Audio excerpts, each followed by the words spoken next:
The year was 1990.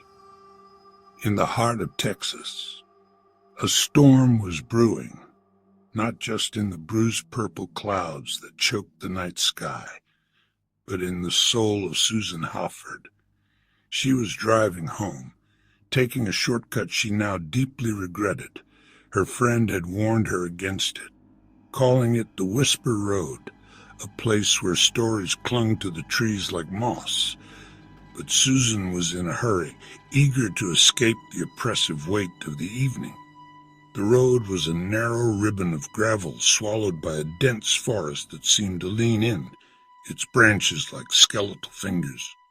Inside the cabin, the air was thick, charged with an unspoken static.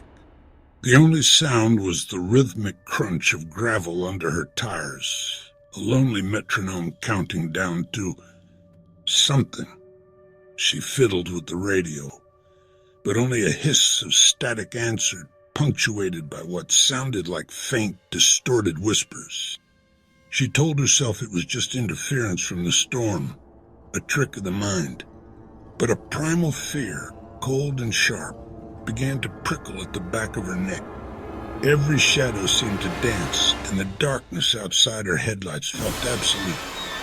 Then it began. The headlights flickered once, twice, plunging her into terrifying momentary blindness.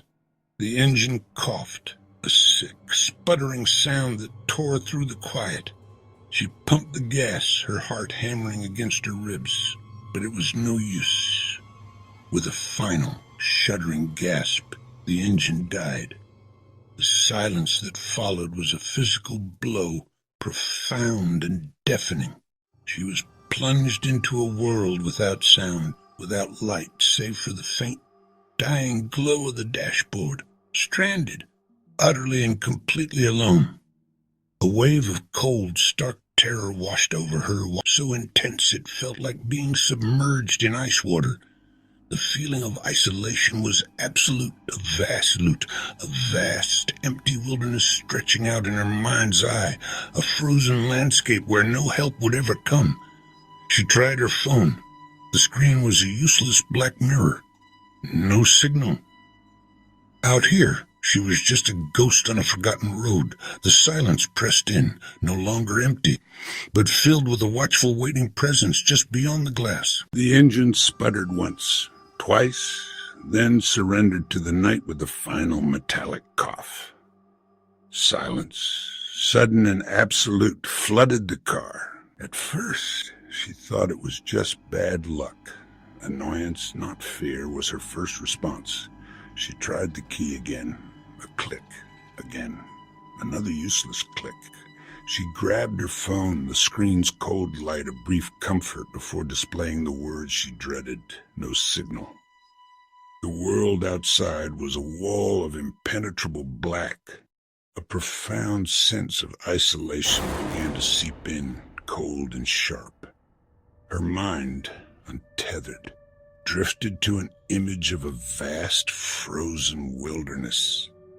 An endless expanse of ice and snow, where any cry for help would be swallowed by the sheer, desolate emptiness. She was a single, fragile point of warmth in an ocean of cold, and she felt the chilling certainty that no one was coming. No one even knew where she was.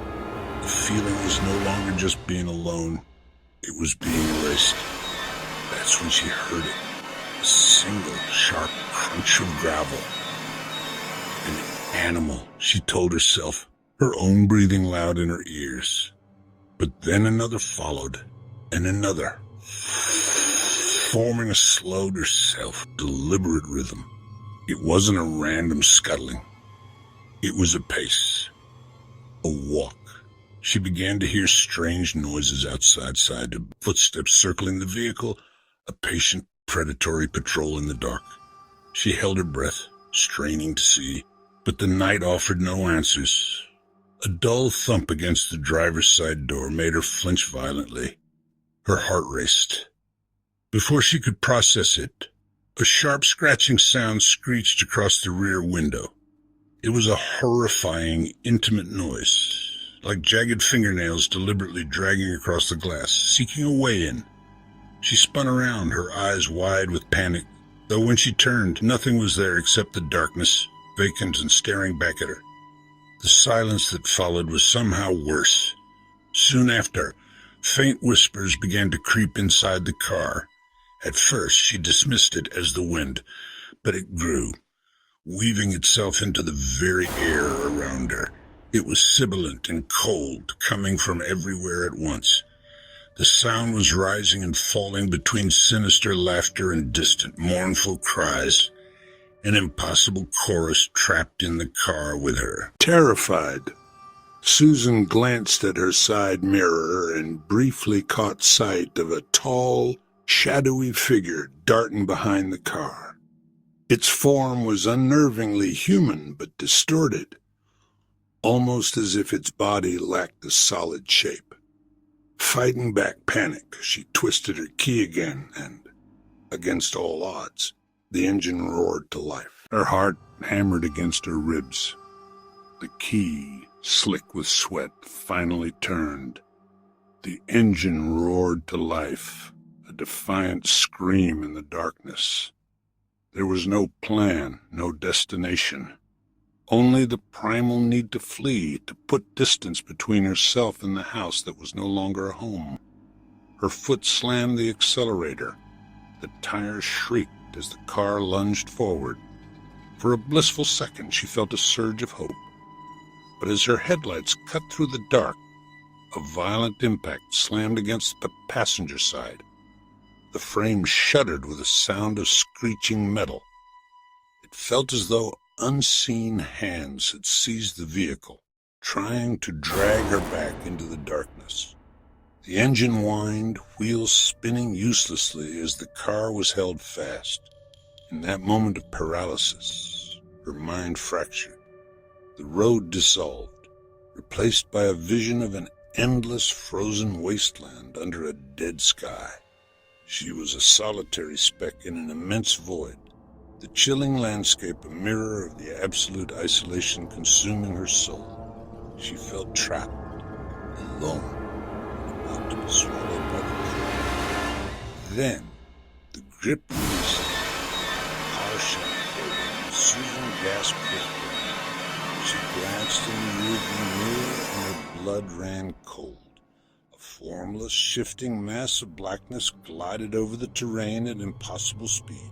Keeping pace effortlessly, the whispers started again, no longer faint, but clear, insidious sounds from the empty back seat. The radio crackled to life, emitting bursts of static that pulsed with the thing's movement. The road stretched on, an infinite tunnel of darkness. The shadow outside danced and swirled, growing so large it threatened to engulf the car, dimming her headlights. Then it would shrink back, a taunting horror. The whispers grew louder, a chorus of chilling promises, punctuated by the sharp, rhythmic scratching of something against the trunk. She was trapped in a high-speed haunting with no end in sight. Then she saw it, a pinprick of warm yellow light, a farmhouse, a beacon of impossible hope. A sob of relief escaped her, and she pushed the straining engine harder, focusing on that single point of light. As she drew closer, the shadow thing shrieked. The next morning, Susan found deep scratches where she had heard the noise on her rear window, physical marks that gave weight to her terrifying ordeal. Those skeptics dismissed her story as imagination born of fear and exhaustion. Her vivid details and the eerie evidence left behind made the Susan Halford Incident one of the most chilling ghostly legends tied to America's haunted back roads.